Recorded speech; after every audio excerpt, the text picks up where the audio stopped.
Hello, this is Davy Mooney, coming to you from the University of North Texas, where I run the jazz guitar program. I'm a Benedetto artist, got a new CD from Sunnyside Records, live at National Sawdust, and it's my jazz improv book, Personalizing Jazz Vocabulary.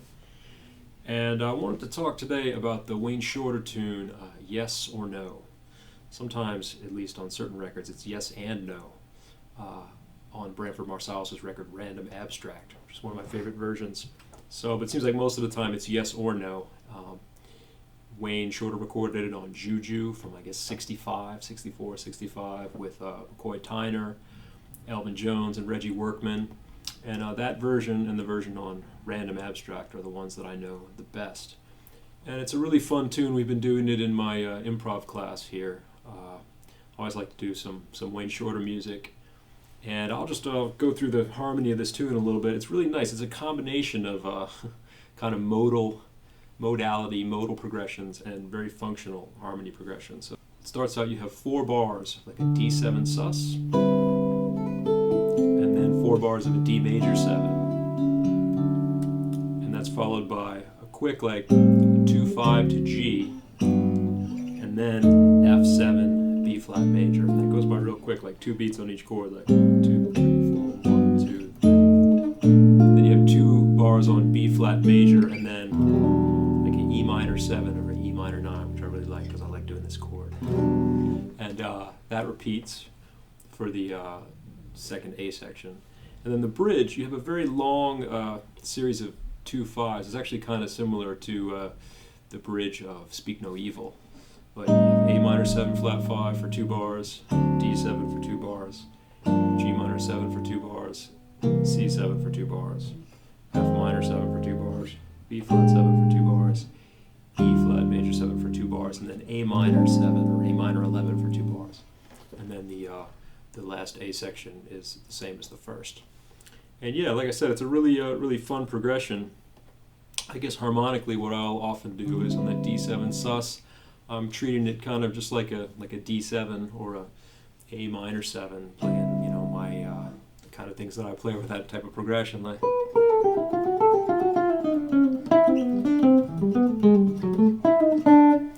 my I guess it's sort of Pat Martino by way of Steve Mazikowski kind of language. Occasionally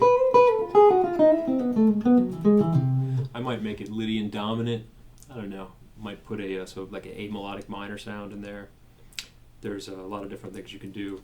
Triad pairs, C and D triad would work nice. Then, D major 7. Play just D major scale. I don't know, various pentatonics. F sharp minor pentatonic would be nice. You could make it more of a Lydian sound, D Lydian, and play C sharp minor pentatonic or just D Lydian. Sometimes, too, if I want to take it a next level, I tell my students, if I got the major 7 chord, next level of dissonance maybe, or just kind of playing around with the upper extensions, I might make it Lydian. And then if I want to go beyond that, sometimes I'll do this sound, like a major 7 sharp 9 chord. And I think of that in this key, D major 7 sharp 9 is kind of like F sharp harmonic minor.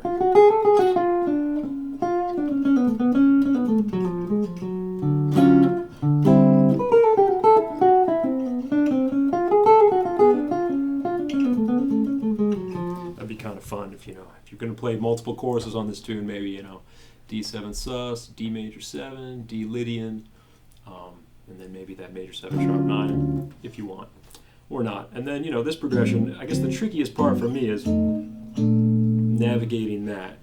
A2-5 to G is all fine and good, and then F7 to B flat. And that progression, I just look at certain parts of the neck and just try to find a chord voicing, find the guide tones, the notes that change, and also be aware of the notes that stay the same, going from a G major to an F7. Like so, if I'm going up. That's the progression, right?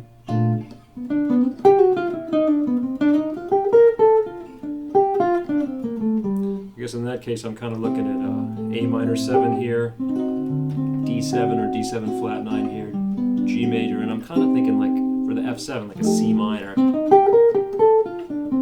takes me right into B flat major scale. If I were down here, I might think A minor, D7, G major, and then maybe this little F triad to B flat.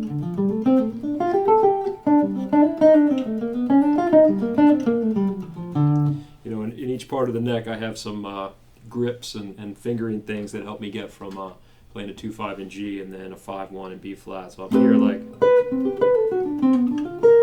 oops. Work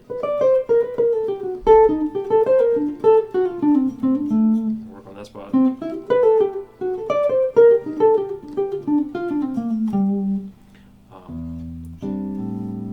And then the bridge of the song, like I said, I guess the challenge, the progression isn't strange, but you're out there a long time on the 2-5-1. You know, normally we get a 2-5 where you have one measure of the 2 chord, one measure of the 5, and then one, or even shorter, like 2 beats on each one. This one you're out there for.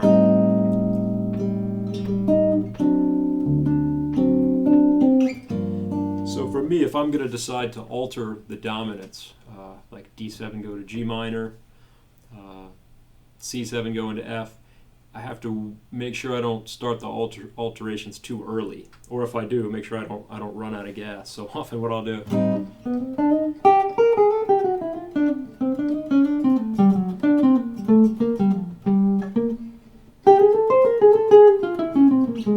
I'll really wait for the last kind of 2 beats of the dominant 7 measure before I put any real dissonant alterations on the dominant, resolving 5-1 on each of those chords. And that gets back to something I talk about in the book, not negative guide tones, the 5 and 9 eighth note resolution cells. You know, the idea that if you're on G minor, C7 to F minor, and in this case you got 2 whole measures on G minor, and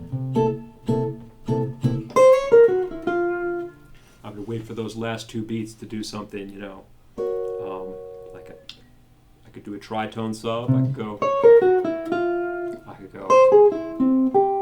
an augmented sound. There's a lot of different things. But I very much think about it as 3 and 4 and 1, where the 3 and 4 and have some kind of dissonance or alterations, and then sometimes I have 9 eighth note ones. I might have, in that case, this is C7 going to F minor. I guess that's more of a melodic minor scale, like a melodic minor up a half step. That's one. I have a lot of them.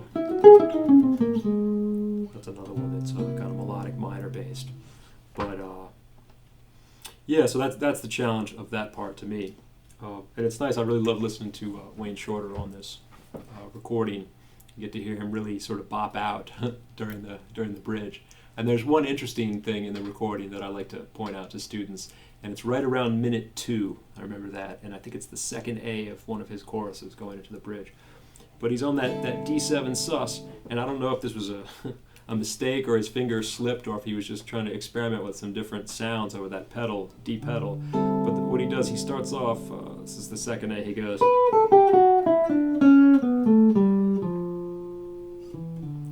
he plays like, starting on the note B, he descends a D major scale against that D7 sus. But when he gets down to the third down here, he actually plays an F natural.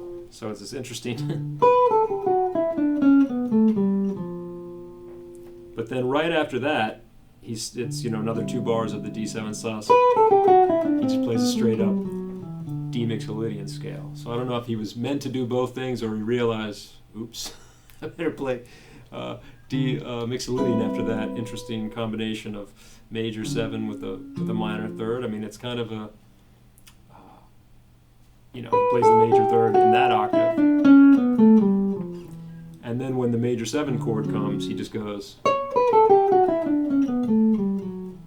starting on C sharp, he just goes right down the D major scale.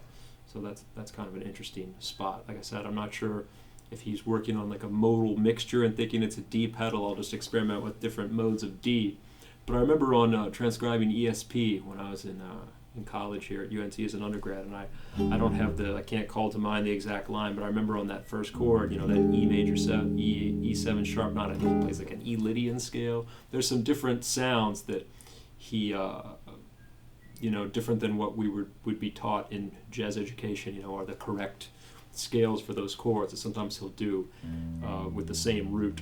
So I'm not sure if that was just a kind of just going for it or a premeditated thing. So anyway, I'll play a few choruses on this tune at a hopefully respectable tempo. I don't quite play it as quick as on Random Abstract, such a great record, Lewis Nash and everybody, Kenny Kirkland. It's so edgy. It's got that burnout thing, that late 80s, burnout vibe. But anyway, I hope you enjoy it. It's yes or no.